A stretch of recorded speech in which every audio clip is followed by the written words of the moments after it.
Hoje não. Não, estou em casa, mas estou fazendo um serviço. Josmilza.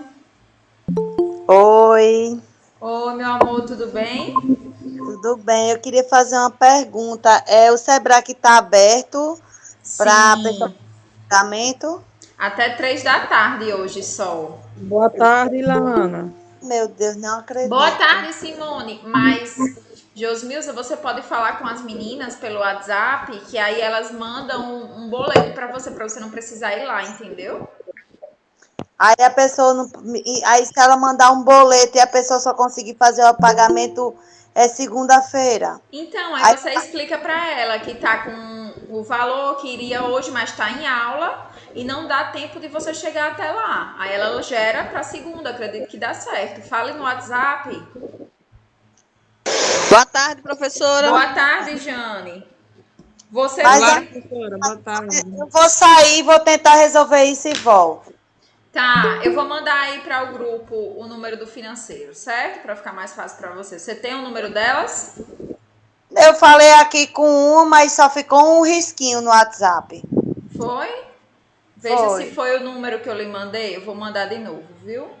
Tá, eu vou sair para resolver. Olá, gente, boa tarde. Vamos já Boa começar. Como é que tarde. vocês estão? Eu estou bem, graças a Tudo Deus. bem, professora? Graças a Deus, Andréia entrou aí. Gente, então hoje nós vamos ter nossa aulinha, né?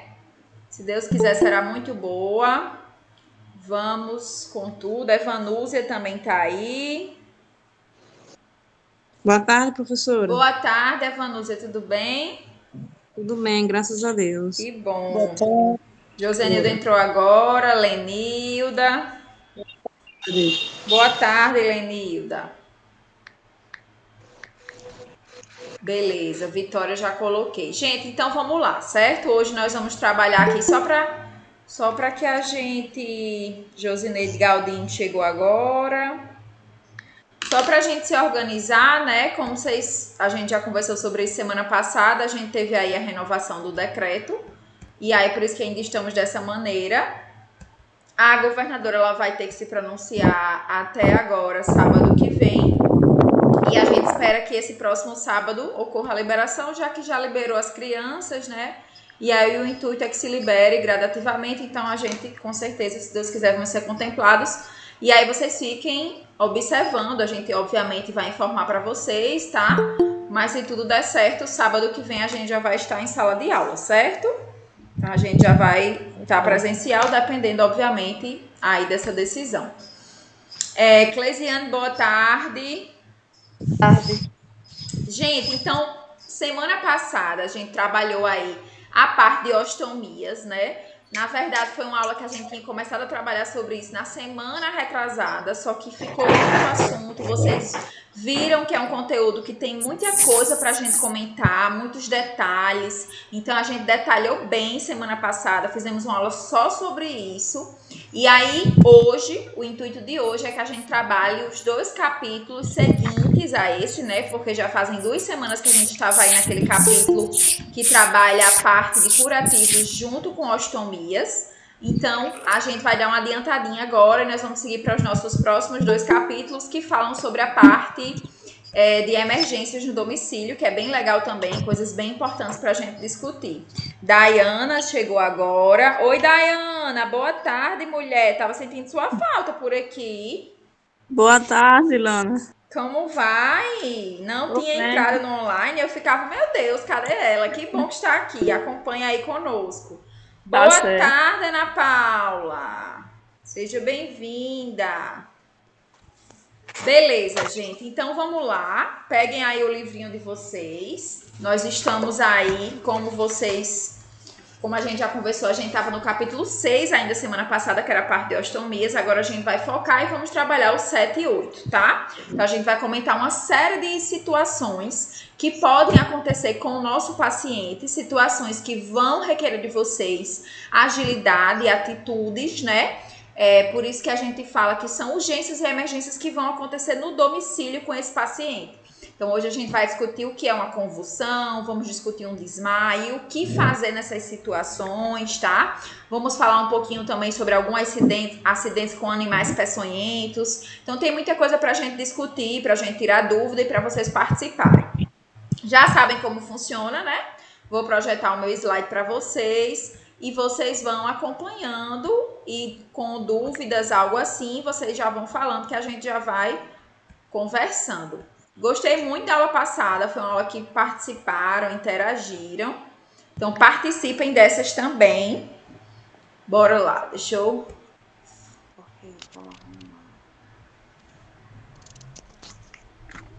É a 7 e a 8, é, Ilana? Isso, Simone, exatamente.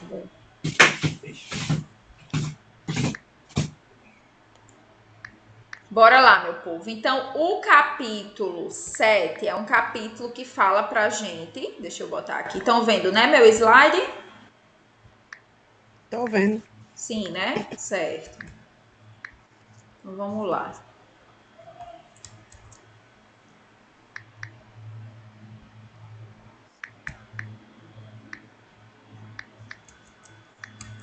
Gente, deixa eu só ver. É esse mesmo. Pronto. O capítulo 7... né? E o capítulo 8 são capítulos em que a gente vai dar uma conversadinha, nós vamos discutir aí temas de grande importância, que são as atitudes que a gente deve ter em situações de emergência, certo? Em situações que a gente vai precisar dar um socorro à vítima ainda em casa. Então, tem muitas coisas que a gente pode fazer ainda em casa e que vão ser essenciais para ajudar esse paciente. Oi, Rosineide, boa tarde. Boa tarde. Nós estamos no capítulo 7, tá certo, meu amor? Tá. Bora lá. Antes da gente falar um pouquinho, né, sobre essas situações, a gente já teve uma discussão neste livrinho sobre a parte de emergências. Com certeza vocês lembram. Faz algumas semaninhas aí que a gente discutiu a importância de ter um primeiro socorro prestado eficiente, de saber o que é um primeiro socorro, de saber como prestar socorro a uma vítima. Lembram que a gente viu isso? Sim, lembro. Capítulo 3, não foi? Introdução a primeiros socorros, que foi um capítulo que a gente viu até os sinais vitais. Então, agora a gente vai trabalhar como aplicar esses conceitos que a gente viu, né? Entrou aí Lorena e os amigos. Quem é que entra como Lorena e os amigos? Apareceu aqui para mim, Lorena e os amigos. Diga só o nome para me botar a sua presença. É a Adriana, professora. Ah, é a Adriana. Tá bom, Adri, tudo bem. Estamos no capítulo 7, viu? Tá bom. Então, gente, quanto a isso a gente já tinha discutido, né? Só relembrando aí que o primeiro socorro ele deve ser ágil. A gente sempre deve lembrar de acionar um socorro para que chegue até a nós e consiga prestar um serviço de maior qualidade.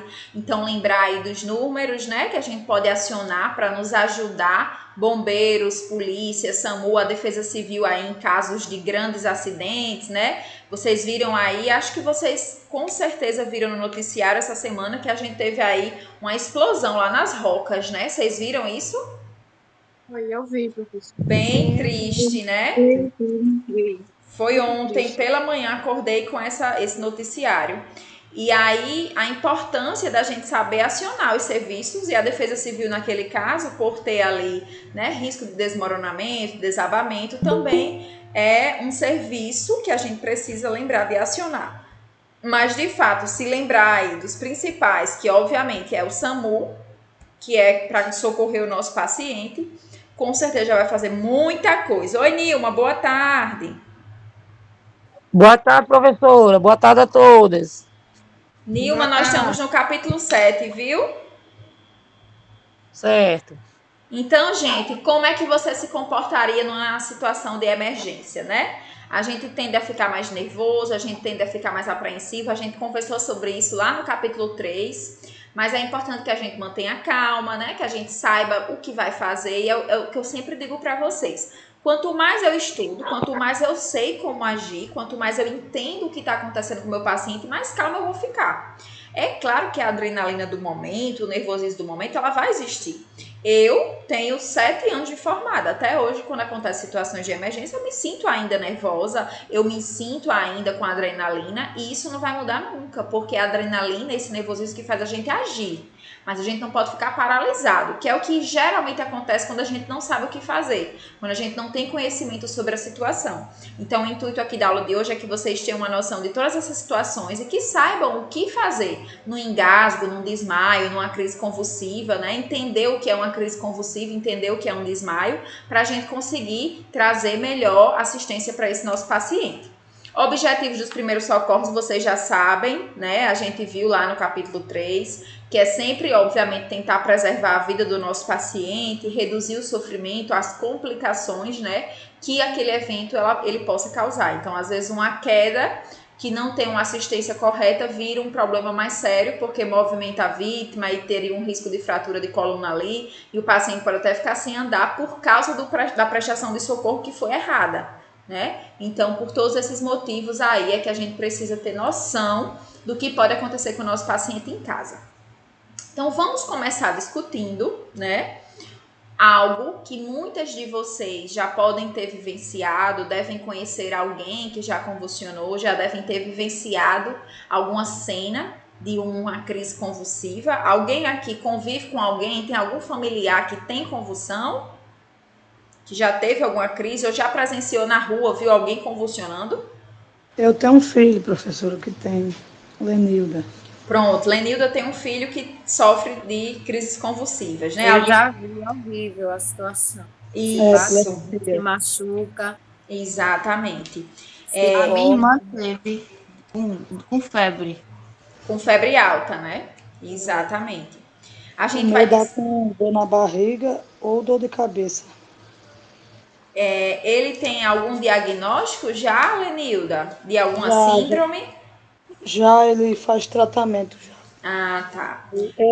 É uma série de problemas, né? De problemas, mas vai dar certo, né? Já está dando, sendo bem cuidado por vocês. Deus sabe o que faz. Pois é, gente. Então, assim, a primeira coisa que eu queria que vocês entendessem é que convulsão não é uma doença, tá? É a primeira coisa que a gente tem que aprender a diferenciar. Convulsão é um sintoma, é um sinal que o corpo dá de que algo está errado. Como assim, professor? Eu achava que convulsão era uma doença. Não, convulsão é um sintoma de uma doença que está por trás daquilo. É como se eu dissesse assim, fulano, ele está com febre, mas dizer que está com febre já diz qual é a doença, minha gente? Não, é um sintoma de que tem alguma infecção, alguma coisa errada. Exatamente. Então, a febre é apenas um sintoma para que a gente... É um sinal, né? Isso, um sintoma, um sinal que a gente... Opa, vamos pesquisar, tem alguma coisa errada. A convulsão também é assim, certo? Por que eu quero que vocês entendam isso? Porque nem todo mundo que tem convulsão tem epilepsia. Epilepsia é uma doença que o sintoma daquela doença é ter convulsão. Mas nem toda convulsão já diz que o paciente tem epilepsia. Estão entendendo essa diferença? Entendendo. O meu tem, professora. Pronto, o seu já foi diagnosticado, né? Já tem epilepsia, por isso que eu perguntei. Mas existe a epilepsia que pode causar convulsão, existe algumas síndromes neurológicas que também podem causar convulsão, né? A síndrome de West é uma síndrome bem rara, mas que causa convulsão. O sintoma dela é trazer crise convulsiva uma atrás da outra. O paciente pode convulsionar, gente, também, você vai ver já por outros sintomas, como, por exemplo, a febre muito alta. Alguém falou aí, minha irmã já convulsionou por febre alta, né? A gente vai ver isso. A gente vai ver que a febre alta, ela desregula tanto o nosso sistema nervoso que o paciente pode convulsionar por causa da crise febril. Mas ele tem epilepsia? Não. Ele convulsionou porque ele teve um quadro febril muito alto.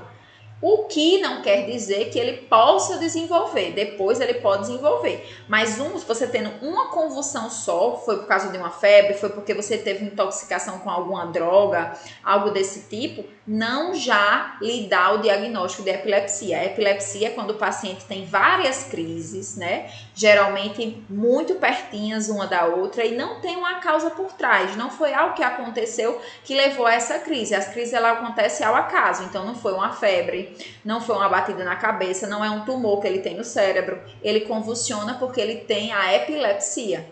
Entenderam essa diferença, gente? Sim. Pronto, essa diferença ela é crucial, certo? Porque até hoje muitas pessoas têm essa confusão. Pode falar, Edna. Epilepsia, ela é uma doença que vem já da infância ou já Boa em fase adulta? pergunta. Geralmente a epilepsia ela se manifesta muitas vezes ainda na infância e na adolescência. E aí pode persistir para a vida adulta. Porém, a epilepsia ela também pode aparecer na vida adulta e ela pode ser disparada por essas causas. Por exemplo, o álcool, a bebida alcoólica. Geralmente alcoólatras, né, tem uma intoxicação muito grande por álcool, bebem muito, eles podem no futuro desenvolver crises convulsivas e ter o quadro de diagnóstico de epilepsia, porque fica tendo crise mesmo sem beber, mesmo sem estar bebendo ele convulsiona, porque ele teve aí um quadro de dano neurológico devido à bebida de muitos e muitos anos que pode causar esse quadro. Vocês conhecem algum alcoólatra que teve crise convulsiva ou que tem crise convulsiva? Eu tive um tio que tinha. Por sinal, ele é até falecido hoje. Isso, eu também tinha um tio que tinha exatamente por causa do alcoolismo. Entendeu, Edna? Entendi. Então, gente, pode se aparecer ainda na infância, certo? Mas o que eu queria já que vocês entendessem é que... Oi. Eu tenho um irmão que bebe muito e fica assim às vezes. Exatamente, é porque o álcool ele é muito tóxico para o sistema nervoso. Então, ele pode sim disparar crise convulsiva e ele pode no futuro até adquirir a epilepsia, né? Ficar convulsionando mesmo sem beber, porque já lesionou áreas do cérebro devido à intoxicação. Então, isso é bem real, gente. Tem que ter bem essa noção. Vamos definir, então, o que é uma crise convulsiva, certo? A crise convulsiva ou a convulsão, ela vai ocorrer por um aumento excessivo da atividade elétrica do cérebro. Acho que vocês lembram, a gente viu o sistema nervoso, lembram? Estudamos o sistema nervoso no começo desse livrinho, nas primeiras aulas. Foi a nossa segunda aulinha. Na verdade, a primeira aula foi até presencial essa aula. E a gente gravou, mandou para quem não estava presente, mas a gente trabalhou lá que o nosso cérebro ele funciona como uma rede nervosa, como uma rede elétrica. Parece uma rede elétrica, né? É como se cada neurônio fosse um fiozinho ali que leva informações para todo o corpo. E aí, o que é que a convulsão ela traz? Quando essa rede elétrica ela se desordena, quando ela entra em curto-circuito, o paciente convulsiona. É como se fosse um fio que entra em curto, que queima, que explode. E aí, essa energia que é dissipada, ela vai percorrer todo o corpo e é que vai causar os tremores, ela é que vai causar a questão da rigidez, do paciente cair ao chão, se debater. Então, nada mais é do que um aumento da atividade elétrica do cérebro. O cérebro fica muito ativado, hiperativado pela crise convulsiva. E aí é isso que traz os movimentos tão característicos e que por vezes assusta tanto muitas pessoas quando vem a crise, né? Então tem muita gente que tem medo mesmo, que acha feio, realmente não é algo tão bonito de visualizar, né? O paciente muitas vezes ele pode morder a língua, o paciente ele pode cair ao chão, bater a cabeça, ter algum corte, então a gente vai conversar sobre como evitar isso. Mas a crise em si, ela sempre vai acontecer e não vai ser um evento tão bacana de se visualizar. Mas é importante que vocês se preparem para isso, né? E saibam que isso realmente faz parte do quadro, ou da epilepsia, ou de alguma intoxicação, de alguma situação que o paciente esteja passando ali no momento. Por quê? Porque muitas vezes a gente ainda vê pessoas leigas associando a convulsão a problemas de espírito, a problemas religiosos, a que a pessoa está possuída. Já ouviram falar essas relações? Isso é tão comum, gente, das pessoas relacionarem de maneira... Eu muito isso dentro de igrejas. Lá no Pessoas meu que não têm interior, entendimento Ilana, nem quando ciência tinha uma moça de que dava causas, esse né? negócio, o povo corria com medo. Exatamente, é isso mesmo, Josineide. A gente vê muito dentro das igrejas, e isso mesmo, Simone, as pessoas saem correndo mesmo, né? Tem medo, ficam. E aí, assim, a gente, como profissional de saúde, a gente não pode ter essa visão, né? A gente vai entender, estamos entendendo que é uma crise que decorre de uma alteração do sistema nervoso, mas que vai passar. Ela vai parar, ela não vai ser eterna. o que a gente tem que fazer? Proteger esse paciente enquanto ele está tendo a crise. Então, a gente vai ver aí já medidas que vão ajudar o paciente no momento da crise. E não sair, deixar o paciente desamparado. Então, pode ser que vocês estejam cuidando de algum paciente que não tem epilepsia. Prestem atenção, o paciente não tem epilepsia. Mas ele tem alguma alteração do sistema nervoso que desenvolve a crise, que dispara a crise. Olha só, um monte de causa, que eu vou passar aqui para vocês, meu slide, para vocês verem. Um monte de coisas que podem disparar uma crise. Veja, tem a epilepsia, que é a causa principal, ó, aqui embaixo, mas ele pode ter uma convulsão porque ele teve uma contaminação com inseticidas, com agentes químicos, porque teve uma febre muito alta. Isso aqui principalmente para criança, tá, gente? A gente diz que é muito mais comum em criança porque o sistema nervoso da criança ainda está se maturando, ainda está em fase de desenvolvimento. E aí qualquer alteração na temperatura atinge muito ele. Então, por isso que geralmente crianças até 2, 3 anos, 4 anos têm mais chance de convulsionar com febre. Adulto é mais difícil, mas pode acontecer também, tá? Principalmente se for uma pessoa mais desnutrida, que tenha outros problemas também. Hipoglicemia, alguém sabe o que é hipoglicemia? Hipo de baixo, tá, gente? Lembra daqueles terminhos que eu ensinei para vocês lá em Sinais Vitais? Sempre que tiver hiper, é aumentado. Lembra de um hipermercado, é um supermercado bem grande. Hipo de pouco, então é de alguma coisa tá baixo. E glicemia é açúcar, né? Lembra lá? A glicose baixa, né, na hipoglicemia. Meu pai tem muito riscos diabéticos, né? Isso, o diabético, às vezes, por usar a medicação, insulina, pode baixar muito também, né? Então, tem que sempre estar tendo cuidado. Então, olha aí, Josineide.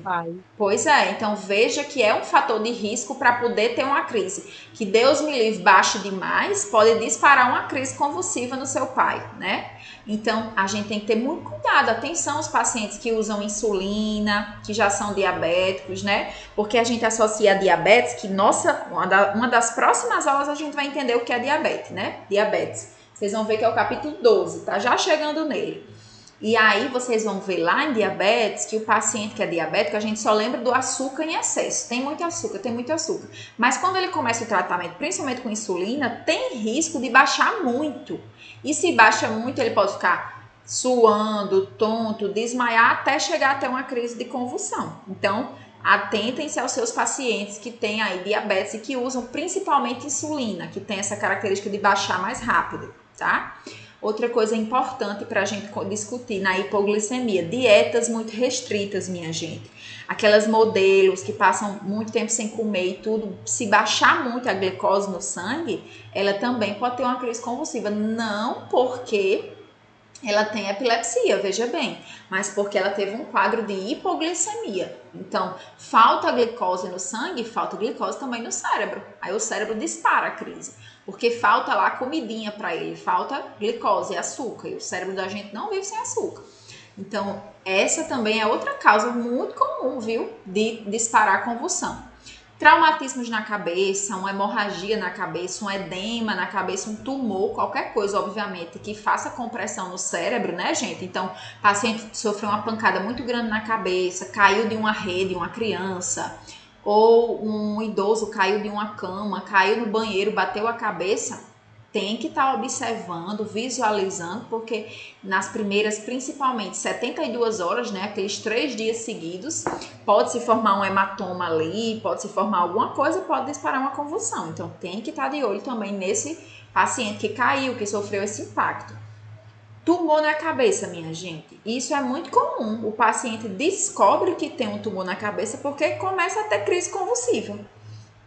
Então, ele nunca tinha tido uma crise de convulsão, mas ele começa a ter. Aí faz uma tomografia, uma ressonância e descobre que ali por trás daquela crise, na verdade, ela foi disparada porque está um tumor cerebral. Só para vocês terem um exemplo, mas o meu sogro, aconteceu isso com ele, né? A gente não sabia, nem ele, e ele teve algumas crises convulsivas há alguns anos atrás, e aí foi ao hospital para investigar o porquê, né? Que aparentemente não tinha nenhuma causa, e foi visto que ele tinha um tumor cerebral. Então, Vejam aí que são formas também da convulsão se manifestar e nem sempre é porque tem epilepsia. A intoxicação por drogas, né, principalmente por álcool, como eu disse para vocês, tá? Então o álcool ele tem muito essa característica e a epilepsia por si só. Então, vamos discutir um caso aqui. Uma criança de 2, 3 anos de idade que convulsionou porque teve uma febre de 40 graus. Eu já posso dizer que ela tem epilepsia? Não. Não. Não. Não. Jamais. Ela convulsionou por causa da alta febre. Da febre alta. Da febre alta, é. Exatamente. Ela convulsionou por causa da febre alta, né? Aí, obviamente, gente, depois, se ela tiver outras crises, principalmente quando não tá com febre, do nada tem uma crise, aí isso preocupa. Então, muitas vezes, só para vocês acalmarem até o coração de mãe de vocês e também como cuidadoras, é importante que vocês saibam disso, a maioria das convulsões febris em criança, elas são benignas, elas não vão trazer epilepsia, a criança não vai ter complicações graves, ela apenas teve a crise porque o sistema nervoso dela se desregulou com a temperatura muito elevada.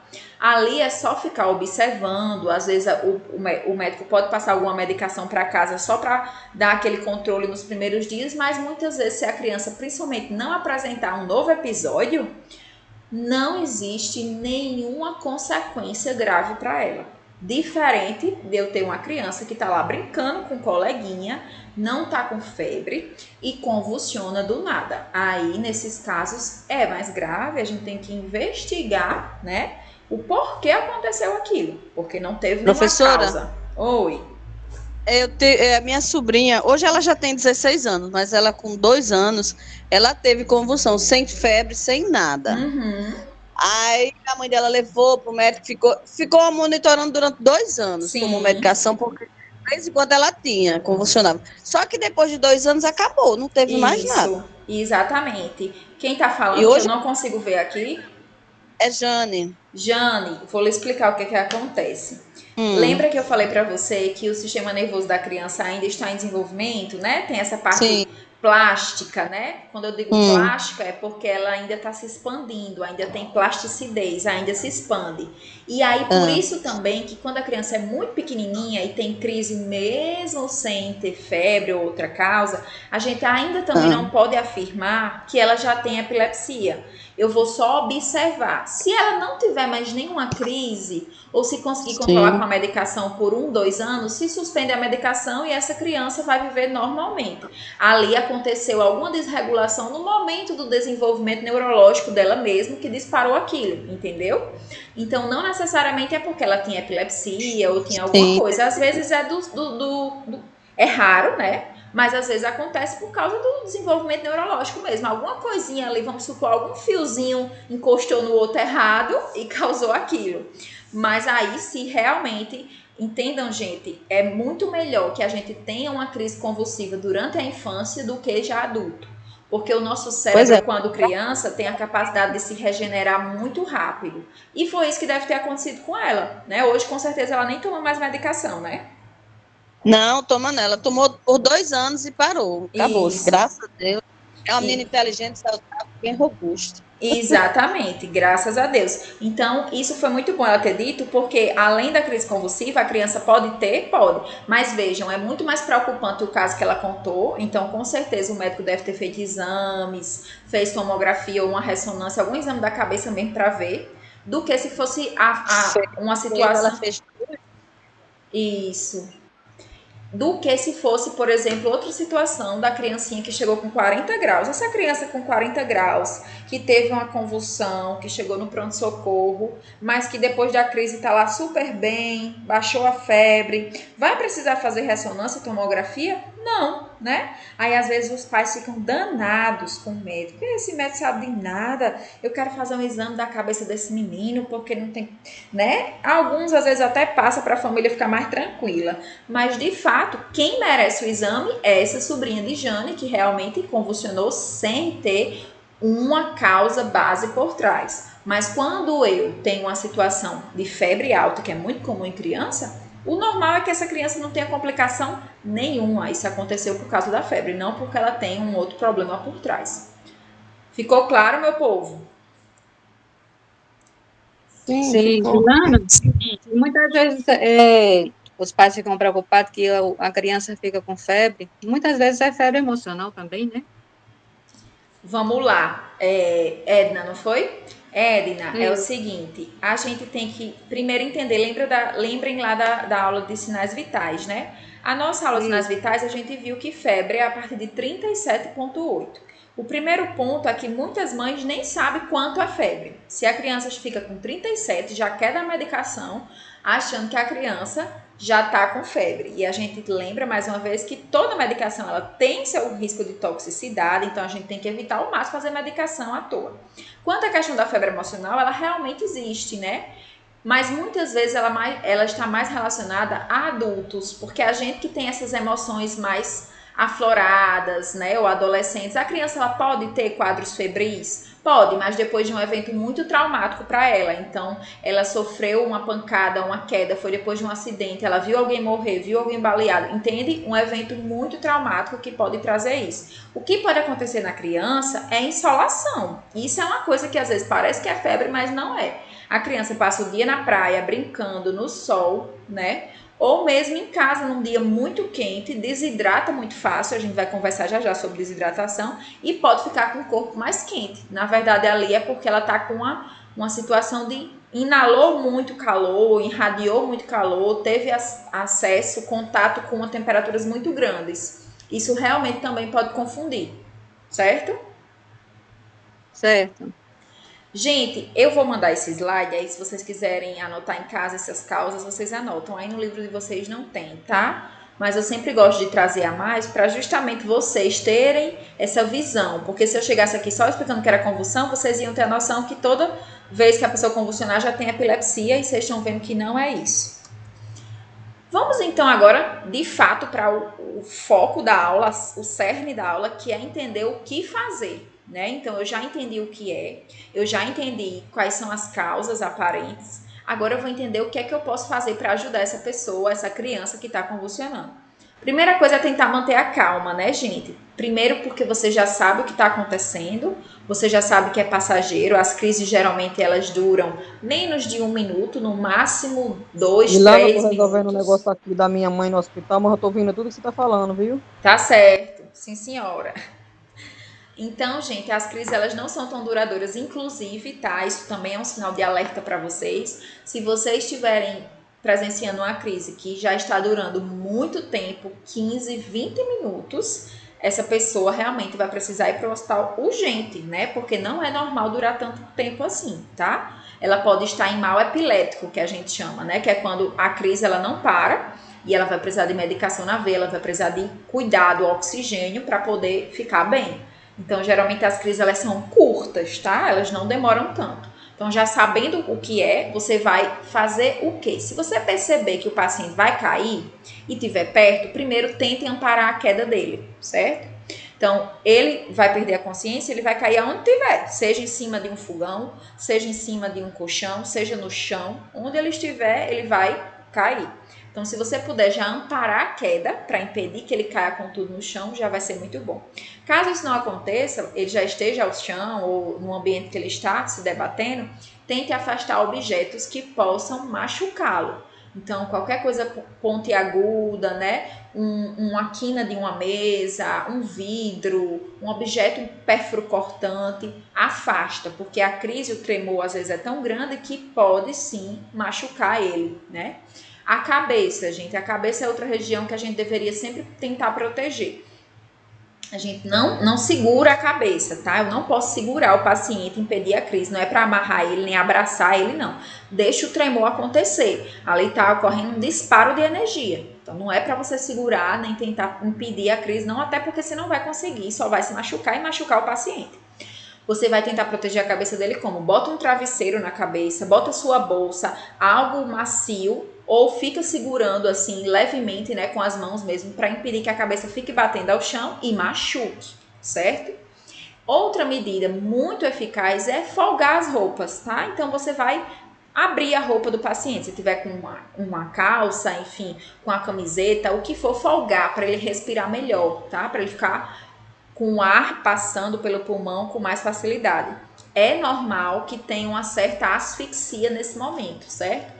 Que é isso, professora? Falta um pouquinho de ar, então você pode perceber o rosto do paciente um pouquinho mais vermelho ou arroxeado, tá? E aí, para evitar que isso se complique, uma medida muito eficaz é lateralizar o paciente, ou seja, virar ele de lado, certo? Se ele for muito pesado, criança não, você vai conseguir virar sozinho. Mas se for um adulto ou um paciente muito pesado, às vezes um super obeso, uma pessoa que realmente você precisa de muita ajuda e você estiver só, pelo menos tente virar apenas a cabeça, ou para um lado ou para o outro, tá? Isso para quê? Para que a gente facilite a respiração dele e que para principalmente, se tiver saliva, certo? Se tiver vômitos, a gente tem aí a possibilidade desse vômito, dessa saliva escorrer pela boca e não asfixiar ele. É muito comum que esses pacientes, a gente perceba saindo saliva na boca. E aí é comum os termos, fulano está espumando pela boca, durante a convulsão fulano espumava pela boca. Já ouviram esses termos? Já. Pois até é. vi, Exato. já apresentei. Na verdade, gente, ninguém tem uma barra de sabão no estômago para estar produzindo sabão, né? E espumar, sair bolinhas de sabão. O que acontece é que tem tanta saliva, né? Misturada com o ar que tá tentando entrar, que fica as bolinhas mesmo. Então, sai bolhas, tá? Então, por isso que a gente percebe essa sensação de que tá saindo espuma. Mas, obviamente, não é espuma. Então, lembrem de virar, lateralizar, porque aí, ó, essa baba, ou se vier vômito, alguma secreção vai escorrer pela boca e o paciente vai ter menos risco de asfixiar, tá? Porque o grande risco é que ele asfixie, que ele fique com essa secreção na via aérea e o ar não consiga passar porque tem muita secreção, tem muita saliva ali, tem vômito, tá? Porque pode vir também. Outra dúvida muito frequente, que eu acho que vocês já ouviram falar, é a questão da língua, não é? Já ouviram falar isso? Que o paciente pode morrer porque a língua dobra. Como a língua também é um músculo, é comum que ela se contraia também durante a crise. Mas medidas como antigamente a gente via fazer, de colocar o dedo na boca da vítima para tentar abaixar a língua, a gente não pode realizar. Por quê, professor? Porque existe o risco da gente ter um acidente aí. O paciente está tendo uma força tão grande de contração no corpo inteiro que ele pode morder seu dedo e amputar o seu dedo mesmo, né? Precisar de pontos, de alguma coisa.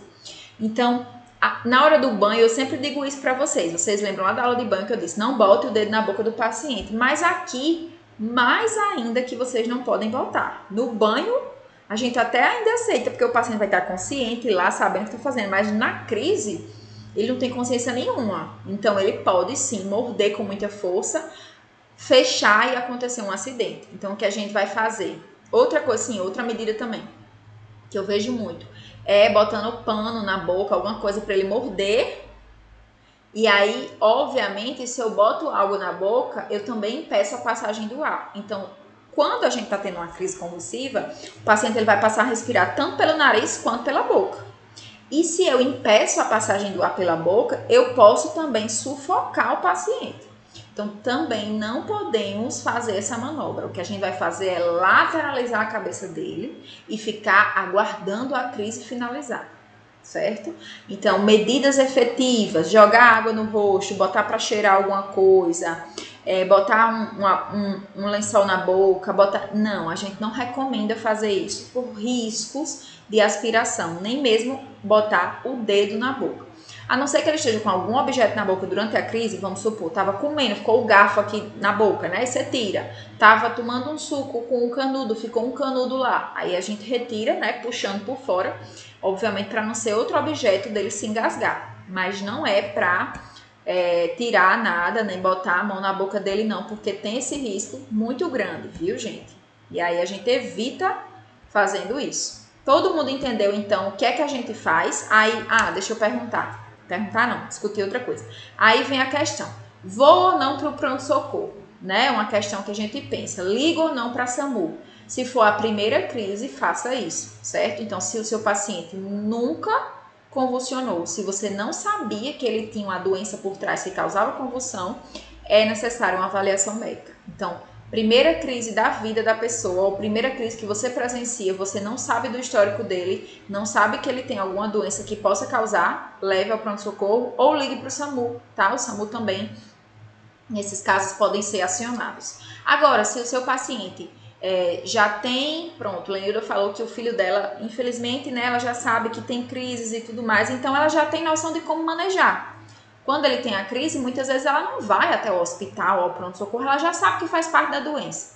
Então, ela vai apenas fazer os cuidados em casa, né, e assim vai cuidando desse paciente. Obviamente que vocês devem perceber se era um paciente que tinha 10 crises no mês e agora tem 20, opa, tá piorando. Então, cabe outra avaliação médica com o médico que já acompanha para saber se não tem que aumentar a dose do medicamento, para saber se não vai precisar de algo a mais, certo?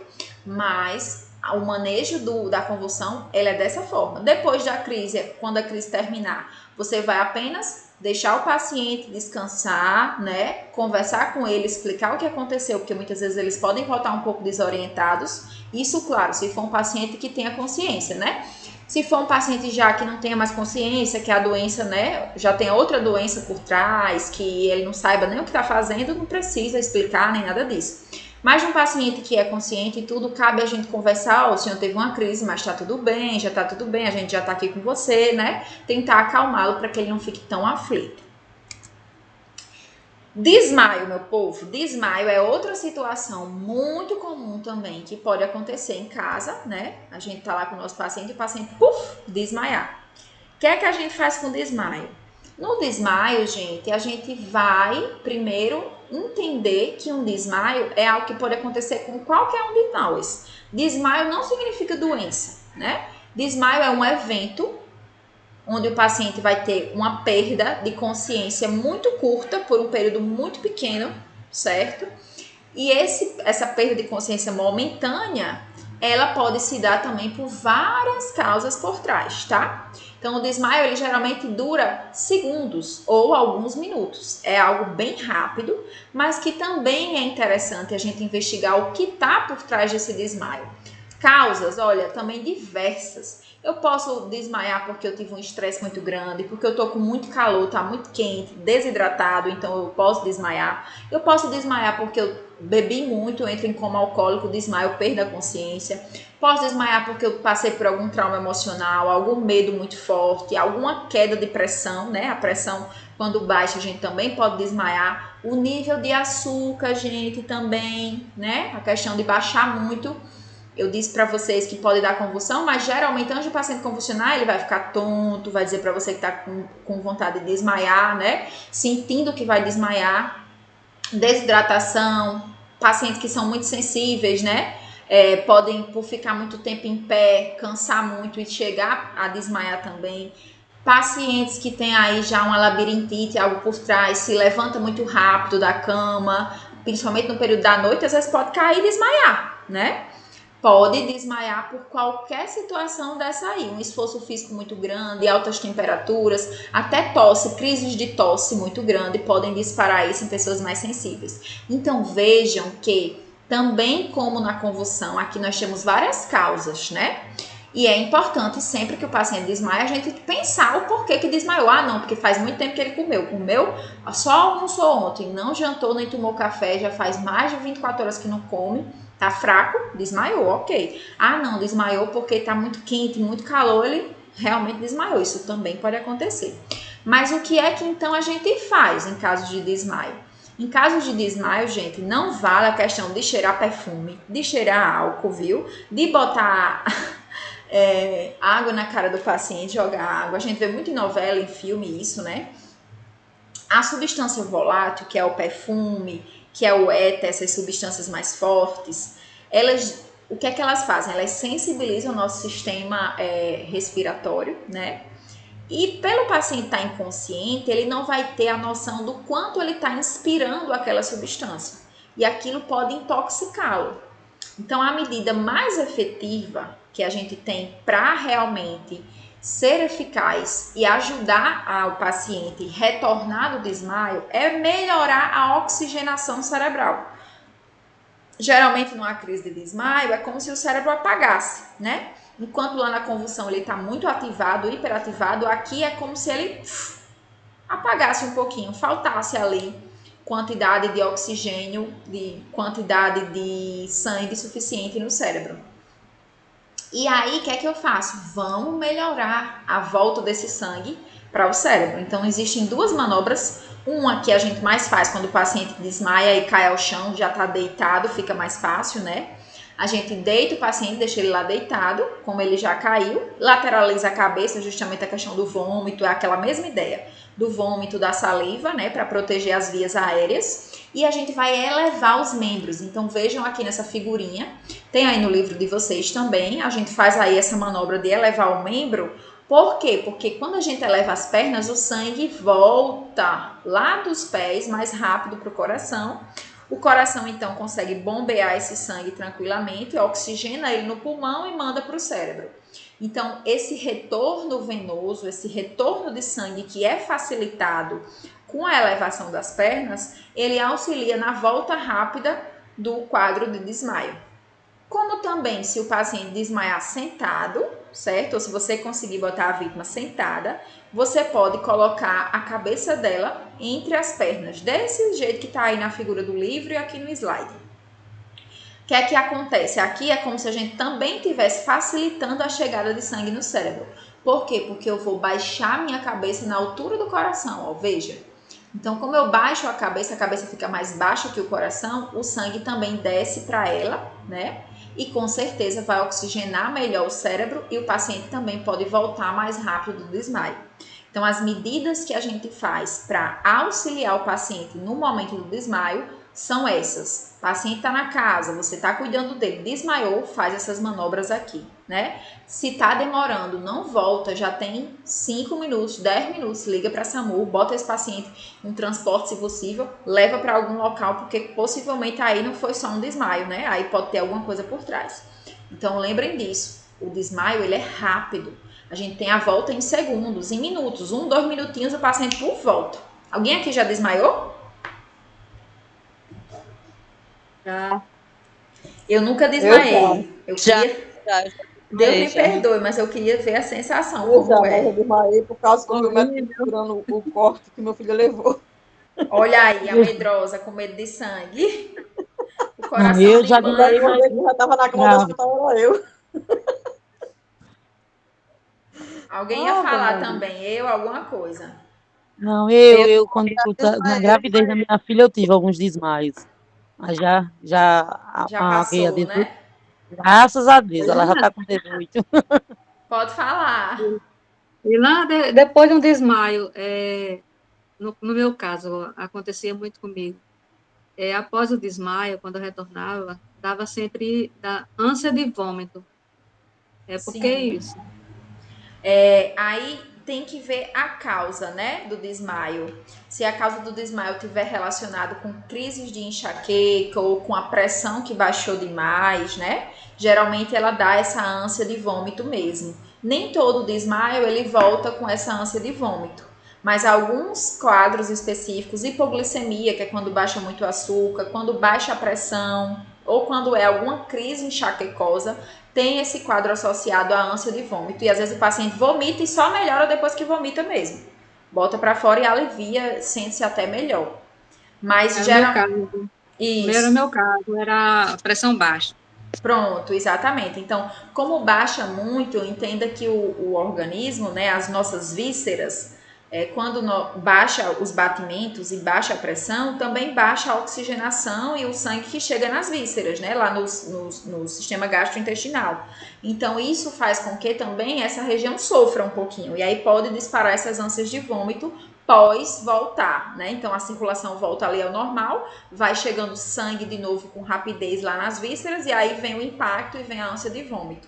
Então, às vezes é por causa disso. Mas nem todo o quadro de desmaio vem com ânsia de vômito, viu? Ok. Gente, então, beleza, entenderam? Então, aqui é importante a gente, se o paciente desmaiar, gente, um desmaio 1, 2 segundos, 2 segundos, ou 1, 2 minutos, 30 segundos, 40 segundos, às vezes é alguma coisa que está por trás. Pode prestar atenção, ou o paciente não comeu direito, ou foi a pressão que baixou. Então, tá em casa, já faça a aferição do sinal vital, já veja quanto está a pressão, já veja quanto estão os batimentos, já veja isso, porque aí você já vai ter uma noção do que causou aquilo. Muitas vezes a pressão baixa, ou não comeu, faz tempo que não comeu, baixou muito ali e ele desmaiou. Grávidas, Nilma falou, e realmente as grávidas a gente tem aí, porque é muito comum durante a gravidez, né, que a pressão ela caia mais um pouco mesmo. Então pode acontecer bastante também nas grávidas o desmaio. E tem ânsia de vômito também na gravidez, então tudo isso associa-se a esses quadros de desmaio. Bora agora então falar sobre engasgo. Tá, gente? Engasgo é uma situação que a gente também pode vivenciar, principalmente com o idoso, né? O idoso que já está desaprendendo a comer, que já tem uma dificuldade ali, porque já tem um Alzheimer, já tem uma doença neurológica, algo que já dificulta a deglutição. Então, a gente precisa saber o que fazer se o idoso engasgar, ou até se a criança, o bebezinho recém-nascido se engasgar. Então, existe uma manobra chamada manobra de Heimlich. Que aí, gente, vejam bem, é o capítulo 10 de vocês, tá? Estão vendo que o capítulo 10 tem aí manobra de Heimlich. Vejam aí o livro, página 56. Opa, passou demais. Vocês estão aí ainda, meu povo? Ah, sim, Eu tô. professora. Sim, professora. Sim, professora. Eu tô. Que bom, pois falem. A manobra de Heimlich é uma manobra que a gente faz nos adultos, certo? Nos adultos, a gente faz essa manobra. Eu vou rapidamente citar ela, mas eu vou focar ela quando a gente for ver esse próximo capítulo, tá certo? Então, eu não vou mostrar os videozinhos de como a gente faz de desobstrução nem nada agora, porque a gente vai ter uma aula só disso, certo? Mas é só para vocês entenderem aqui que já existe uma manobra específica para a gente tratar o engasgo e como é que a gente observa que o paciente está engasgado, né? A tosse é um sinal muito importante. Então, a gente pode perceber, principalmente o bebezinho, que às vezes não fala, não sabe comunicar, ele vai querer tossir. A tosse é algo positivo, porque quer dizer que o paciente ainda está em condições de botar para fora. Então, ele ainda está fazendo um esforço. Toda vida que a gente tosse, a tosse é um mecanismo de defesa. É a gente tentar expulsar alguma coisa que está incomodando a nossa via aérea. Então, prestem atenção. Você tosse porque tem uma secreção, você se engasgou, tem alguma coisa ali que você quer botar para fora. Exatamente isso que acontece no engasgo. Então, quando o paciente ainda está tossindo, isso ainda é positivo, porque a gente fica ótimo. Pelo menos ele está tentando botar para fora. Só que essa tosse, ela pode sumir. Então, quando o paciente não estiver tossindo, quando já tiver aí com a mão no pescoço, como vocês estão vendo esse bonequinho aqui, dificuldade de falar, ficar agitado, confuso, botar a mão na garganta, tá vermelho ou já roxo, isso já representa uma gravidade. Então, já quer dizer que ele está num estágio bem mais grave do que a gente imagina. Por esse motivo, a gente vai ter que intervir rapidamente. Então, vocês vão ver próxima aula, que é o que a gente vai falar sobre a manobra de Heimlich, como intervir, o que fazer nessas situações, que são nada mais as manobras de desobstrução da via aérea, que a gente também faz em bebê e faz também no adulto. Mas aqui é só para vocês conhecerem os sinais de engasgo, né? A tosse pode estar presente, mas principalmente sinais mais graves é quando ele já não consegue nem falar, você vê que não está respirando, o rostinho já está roxo, já está avermelhado, você vê que ele tá lá botando a mão na garganta, sinalizando que tá engasgado e pode chegar até perder a consciência, certo? Então, ele pode aí parar de respirar e entrar até em parada respiratória seguida de parada cardíaca. Então, por isso que é muito importante, né, que vocês conheçam essa manobra, que é o que a gente vai fazer na próxima aula. Então, não se aflijam que a gente vai conversar sobre isso próxima semana. Lana? Oi? Pode falar, Edna. A minha idosa, ela antes de ontem, ela queria comer um ovo enfarofado. Eita, aí ela... danado. Mas é bom, não é não? Farofa de ovo é a melhor coisa que tem. Aí, quando foi na hora do almoço, ela foi comer, aí ela se engasgou com essa farofa. Ah, meu Maria, Deus. agonia, hein? Ela começou a ficar sem voz e ia ficar avermelhada. Aí eu digo, "É agora, que já foi justamente eu fiz essa manobra, né? E depois dei água, né, para ela. Sim, sim. Melhorou. Graças a Ela Deus, teve né? justamente esse tom, ficou avermelhada, né? Sem voz. Sem ar, você já viu que tava alguma Agitada, coisa tampada, né? Isso, exatamente. Exatamente, gente. Aconteceu antes de ontem com ela. Olha aí, tá vendo aí? Cenas da vida real. Mas de fato é muito comum, gente. O idoso ele se engasga com mais facilidade. Alguns idosos também, porque tem histórico de fumo. Antigamente era muito comum as pessoas fumarem, né? Muito mais do que hoje. E aí o cigarro ele deixa essas sequelas de maior pigarro, de maior secreção. Alguns idosos porque já tem o estreitamento dessa região do esôfago também. Pode ser o quadro de demência já que está se instalando, então ele não sabe mais deglutir de maneira correta. Então tem muitas causas de fato. A criança é mais comum quando é bebezinho, né? Quando a gente tem ali um recém-nascido, às vezes se engasga até com leite do peito. Já o idoso não. O idoso é mais com comida mesmo. E aí cabe nós estarmos lá. E não vale puxar a orelha, viu, minha gente? Nem dar tapa na cabeça, nem... Ai, eu me lembro quando eu me engasgava, a mãe ficava puxando minha orelha e só faltava arrancar. Nunca serviu de nada, só pra me chorar. E a minha idosa, ela tem Alzheimer. Isso é muito comum nesses idosinhos mesmo. Gente, finalizando esse capítulo, então, pra gente dar início ao próximo, certo? O próximo é mais curtinho. Esse eu levei a 1 hora todinha da aula, né? Mas o próximo a gente termina mais rápido, tá? Eu libero vocês pra vocês curtir o resto do sabadão aí. Então, para a gente falar agora de animais peçonhentos, por que é importante, como cuidador, eu saber um pouco como agir nessa situação, né? E conhecer isso, porque a gente sabe que isso pode acontecer em qualquer situação, seja com o idoso, com a criança, com nós mesmos, né? Quando a gente fala de animais peçonhentos, aqui a gente está querendo focar principalmente nos animais que produzem veneno, que produzem o que a gente chama de peçonha. Então, nem todos os animais produzem peçonha. Nem todas as cobras, por exemplo, produzem peçonha, certo? A gente tem aí algumas cobras que produzem peçonha e que a gente já conhece, né? A cascavel produz peçonha, a jararaca produz peçonha, a coral, que é aquela coloridinha, produz peçonha. E aí, o que é que acontece? Quando essas cobras elas inoculam esse veneno lá na hora que ela ataca a vítima, ela está levando para a corrente sanguínea dela esse veneno. E isso pode trazer consequências e até levar à morte.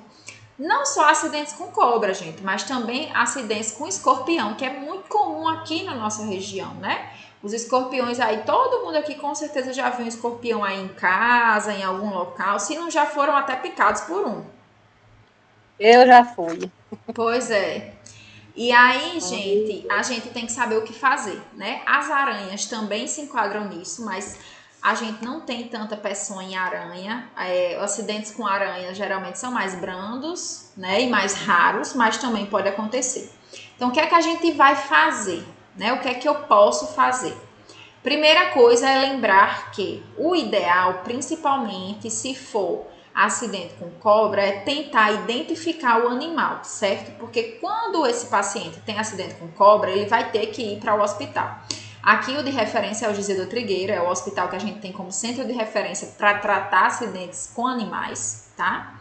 Então, com certeza você vai para uma UPA, chega lá e eles vão encaminhar para o Giselda. Então, acidentes com cobra geralmente vão para o Giselda, né? Você não precisa ir direto lá para o Giselda, você vai para um local e eles vão encaminhar. Por quê? Porque para o tratamento, eu vou precisar de um soro específico, de uma medicação específica, que é feita a partir do tipo de cobra. Então, por isso que é importante eu saber... Ainda bem que meu quintal fica em frente ao Giseuda. Olha aí, tá vendo, Simone? É só correr. Deus me livre, você não vai precisar, não. Não quero, não. Pois é. Então, gente, esses acidentes com cobra, como a gente vai precisar identificar o animal para fazer a medicação correta, o soro correto, não precisa levar a cobra. Muitas vezes eles chegam lá com a cobra, viu? Chega com a cobra dentro de um saco, dentro de um pote, seja onde for.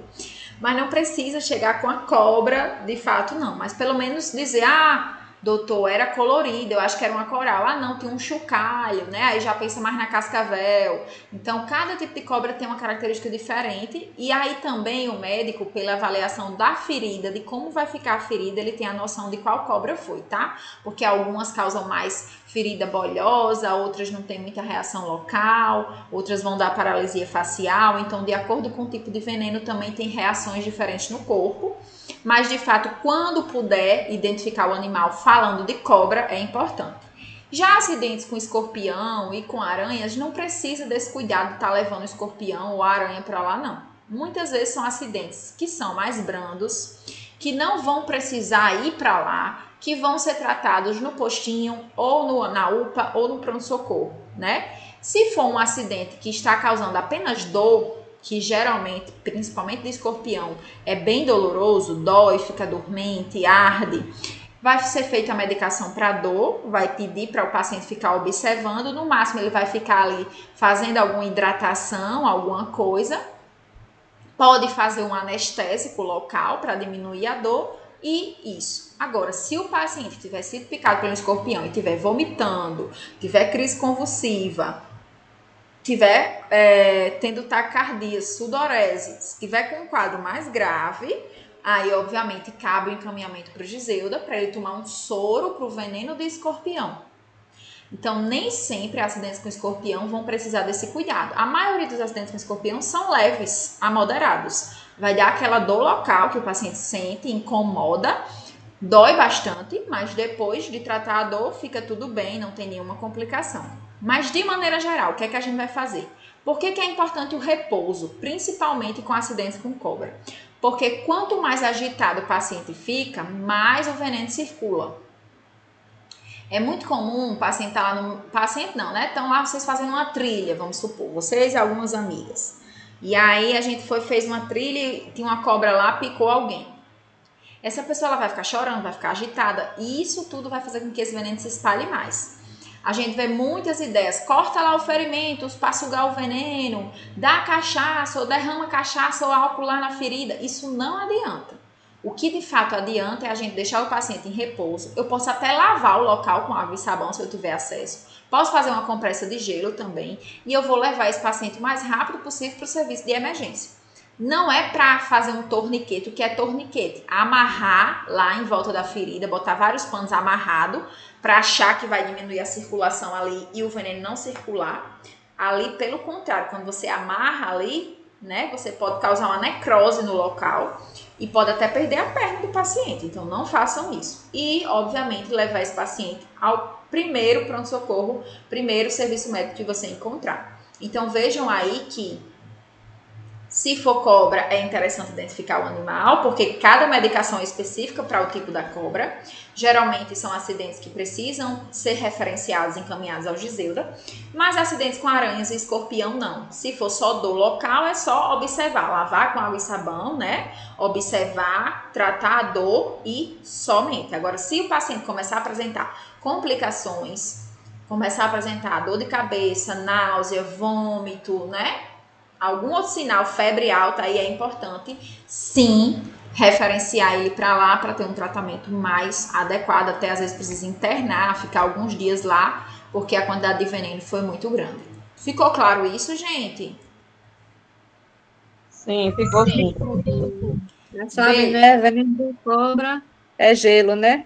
Isso. Qualquer um, na verdade, dá certo o gelo. O gelo é um santo remédio. Beleza, minha gente? Então, vamos seguir para o nosso próximo capítulo, certo? A gente vai aí ver agora emergências no domicílio, quedas, desidratação, vômito e diarreia. Qual é a página, professora? Página 47. É o capítulo seguinte, né? Próximo capítulo aí. Pessoal, esse capítulo é um capítulo bem importante. Aqui a gente vai focar principalmente em idoso nessa primeira parte, porque a gente vai falar de queda, né? Criança pode cair, professora, também? Com certeza. Criança também tem risco de queda. Mas as quedas das crianças, geralmente, elas são bem tranquilas. Ela não vai fraturar nada porque caiu, né?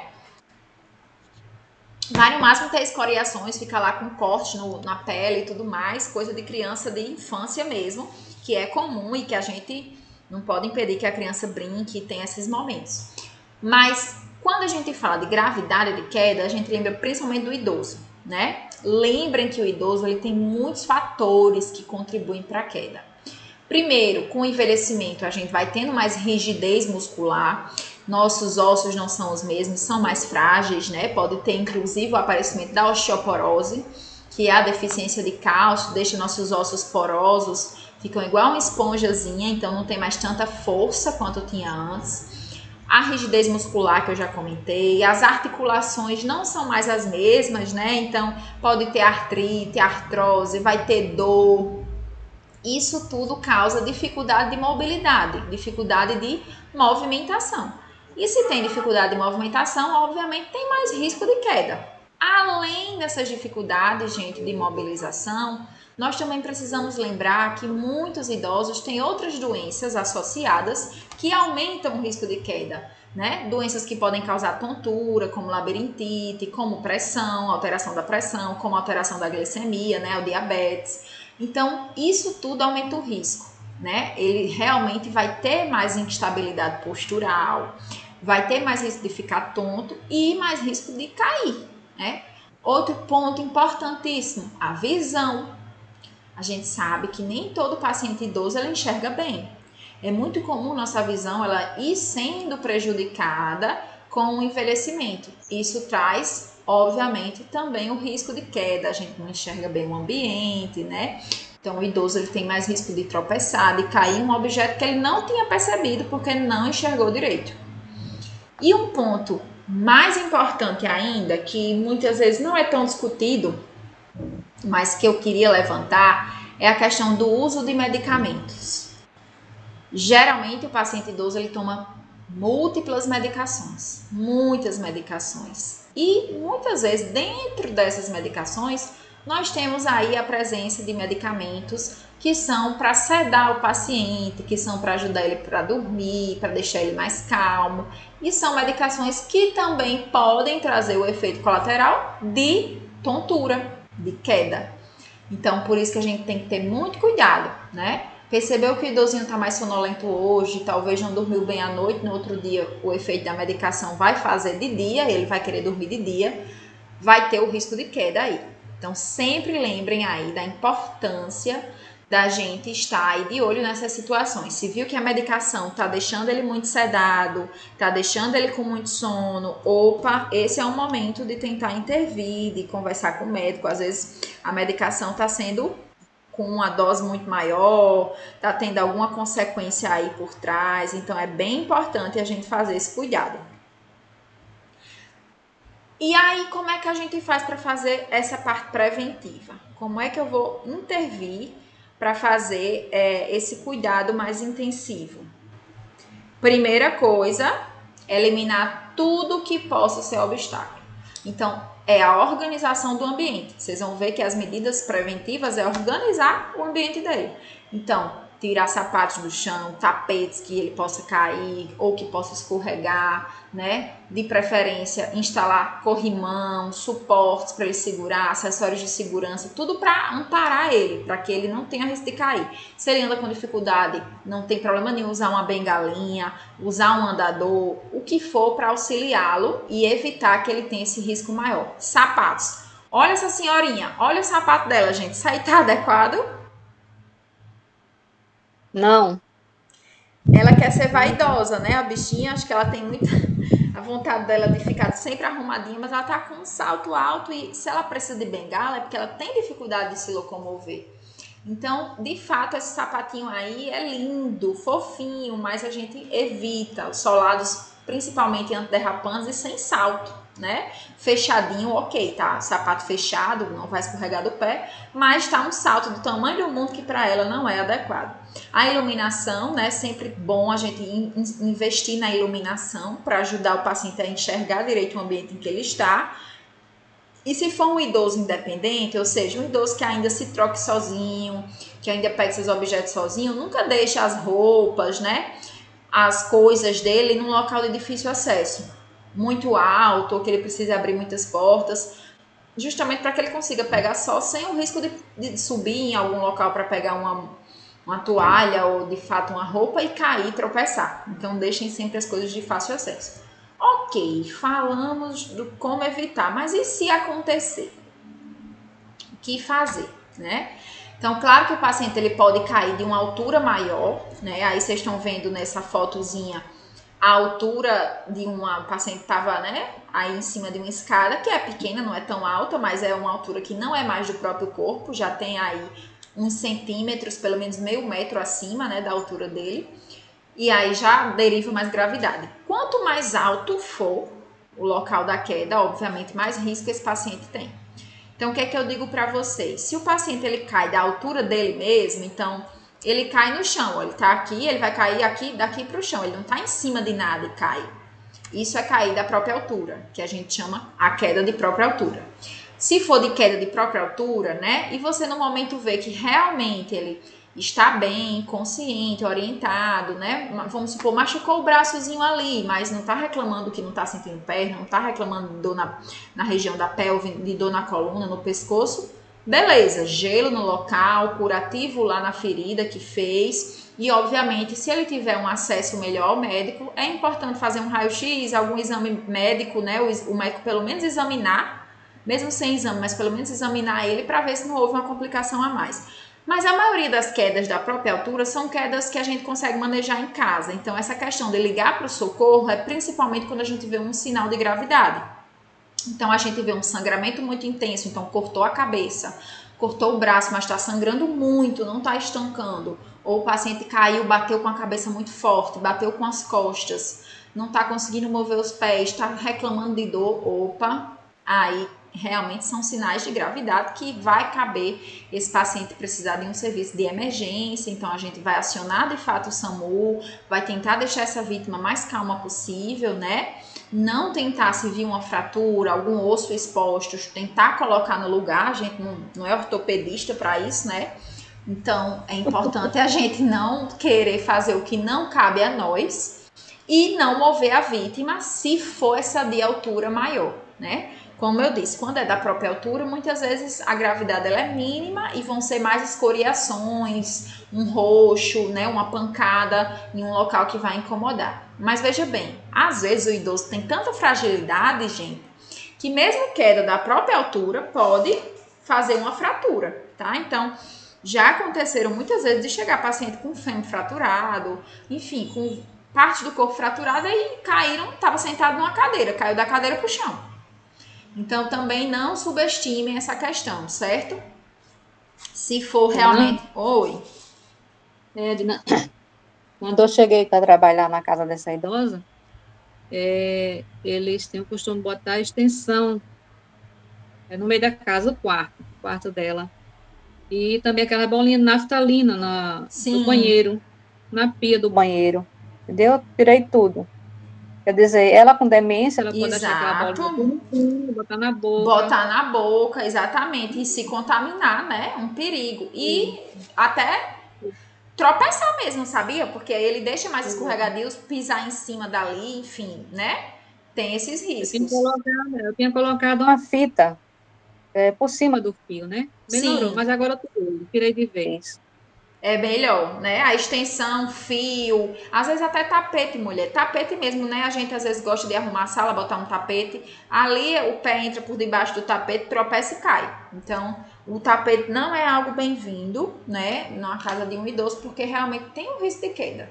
Então, muito cuidado com isso. E são essas intervenções, gente, mínimas, como a Edna falou. Coisas que parecem bobagem, né? Mas que é tão importante para a gente evitar complicação. E veja, se você tem um paciente que cai, a responsabilidade vai ser sua. Você vai ficar com um paciente que vai ter mais coisa para você fazer, porque imagina, o paciente andava, cooperava, ajudava a tomar banho, agora vai estar acamado porque está com uma fratura. Vai ser o dobro do trabalho. Então, é muito mais fácil você prevenir, fazer essas medidas muito pontuais, fáceis de fazer, do que cuidar de um paciente depois que vai necessitar de uma cadeira de roda, que vai necessitar de tomar um banho no leito, ou até mesmo um banho na cadeira de banho, vai dificultar a sua vida. Então, veja que sempre que eu previno uma gravidez, eu também estou facilitando a minha vida, estou facilitando o meu trabalho. Não se trata apenas do paciente, mas também da quantidade de trabalho que eu tenho. Beleza, gente. Então agora a gente vai conversar um pouquinho sobre desidratação, diarreia e vômitos para encerrar por hoje. Mas aí, começando por desidratação, que é a sequência que o livro traz para vocês, com certeza vocês lembram que eu já trabalhei sinais de que o corpo está precisando de água. Lembram? Umas aulas bem iniciais, lá atrás. Lembro sim. Eu lembro Pronto. também. Faz um tempão já, quando a gente começou o nosso curso.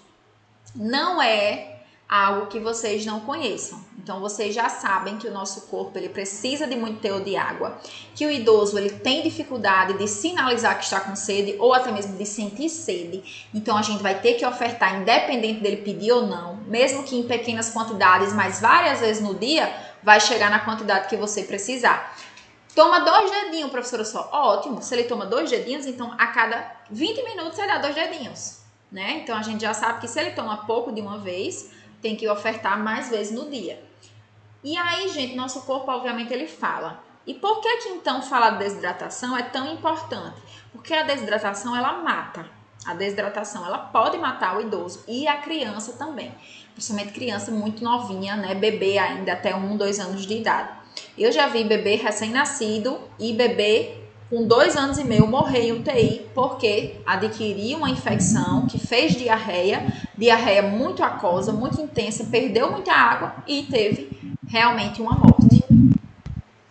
Então, não é algo fácil, né, da gente trabalhar. E aí, óbvio que esse capítulo de desidratação veio junto com a parte de vômito e diarreia, porque eu sempre gosto de lembrar para vocês que a gente pode desidratar sim, porque não tomou água. Eu posso desidratar porque o paciente não está tendo água suficiente. Gente, alguém está com o microfone ligado e está dando interferência. É Lenilda. Lenilda, você quer perguntar alguma coisa? É porque eu vou ter que sair, que eu vou pegar o ônibus agora, viu? Tá bom, Lenilda, mas eu já estou finalizando também, tá? Mas aí o finzinho, você dá uma lida no livro nessa parte final, certo? Aí, marca minha presença, viu? Sim, senhora. Tá bom. Tchau. Tchau.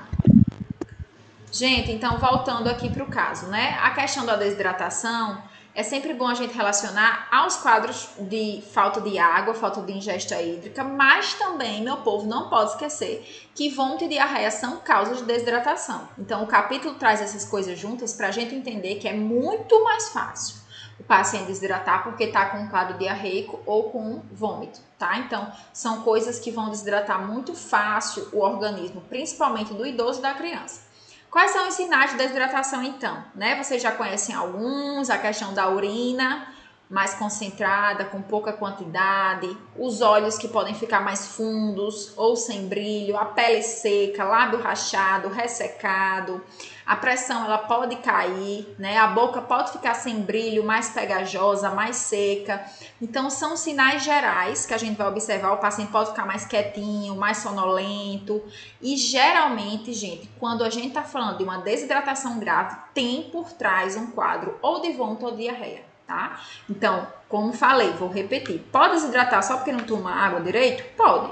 Mas é mais fácil quando a gente tem quadros de vômito e diarreia associados. E como tratar a desidratação, gente? Hidratando, tá? Então, obviamente que o recurso que nós temos para hidratar é hidratação. Como é que eu faço hidratação? Água, suco, soro, né? Pode ser tanto um soro caseiro quanto aquele sorinho que a gente já compra pronto na farmácia, aquele soro líquido, Pedialyte, tem várias marcas. As frutas em si que tem bastante água também ajudam na hidratação. Mas lembrem-se que se essa desidratação tiver por trás vômito e diarreia, a gente vai precisar investigar.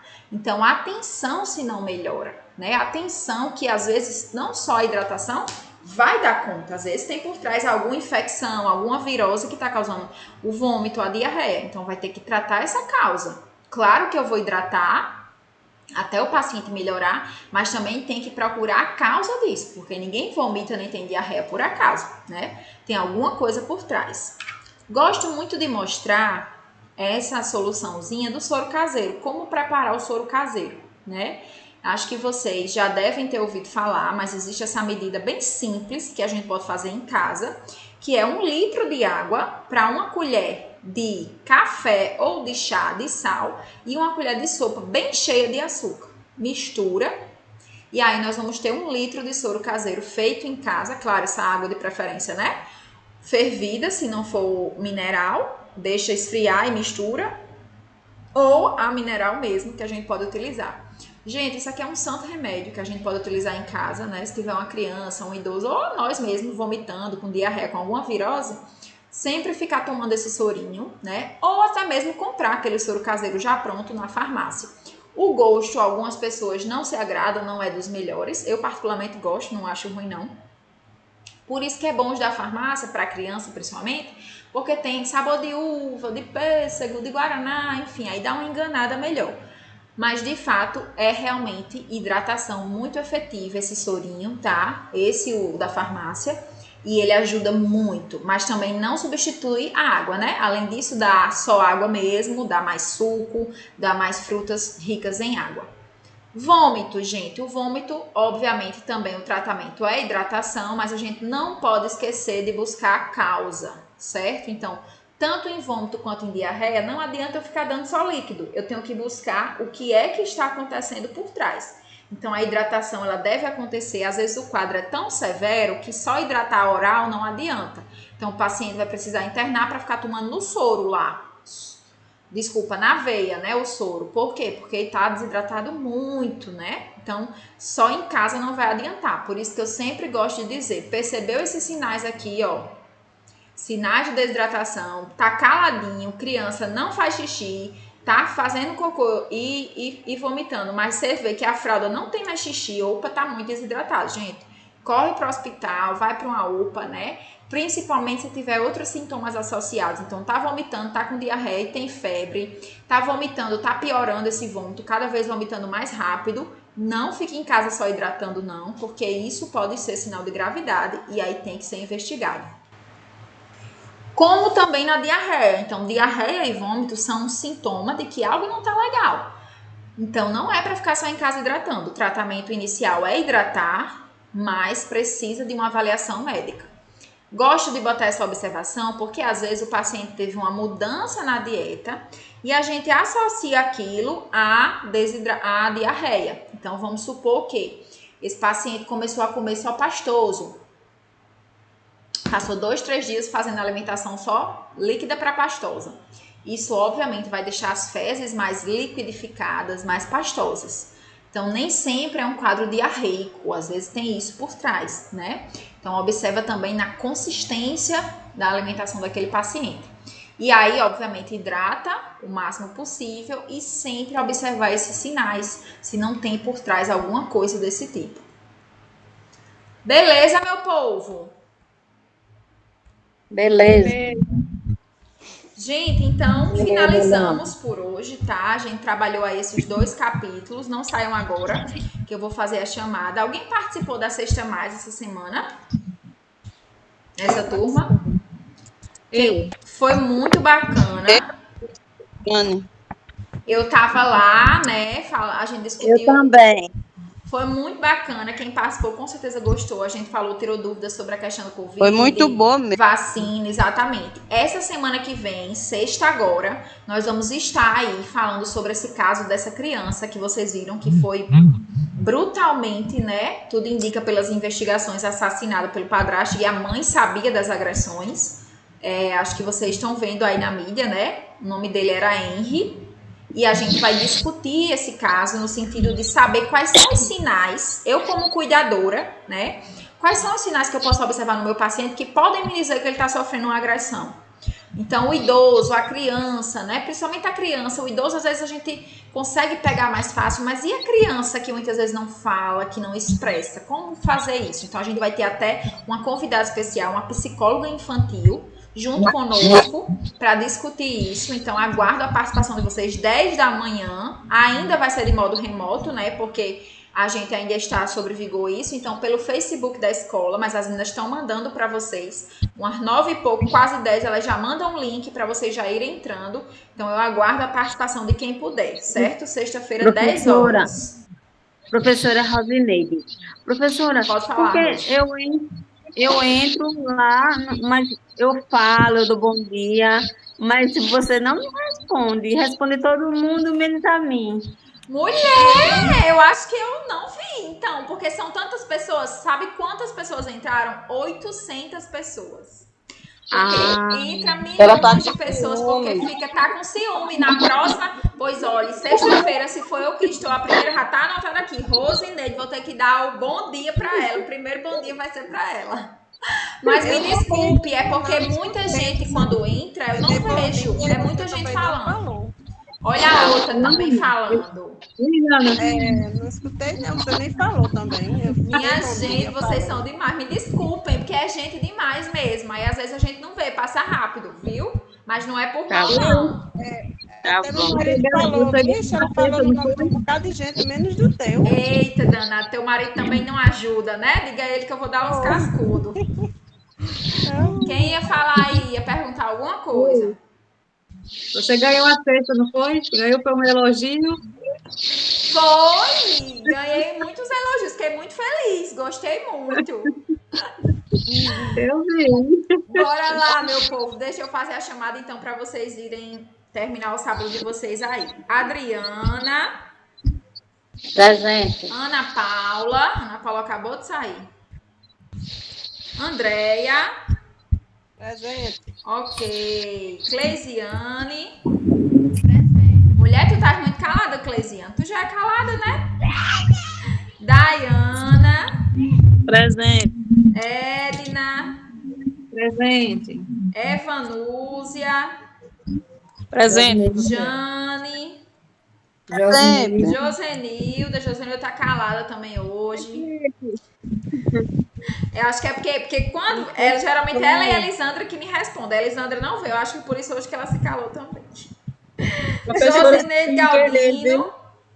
Presente, professora, e um bom final de semana para todas. Para você também. Professora. Oi. A senhora chamou a primeira aluna, eu saí sem querer do grupo. Foi, mulher, eu vi, mas eu botei, viu? Eu disse às meninas, eita, ela saiu, mas eu botei a sua, viu? Lenilda. Obrigada. Josmilza. Presente. Deu certo, gata? Deu, ela mandou. Pronto, tá ótimo. Maria das Vitórias. Nilma, Rosineide e Simone. Presente. Meninas, obrigada pela atenção, então. Até sábado, Boa se Deus tarde, quiser. Boa tarde. Vão final de descansar semana. agora para vocês também. Tchau, tchau. Também. Obrigada.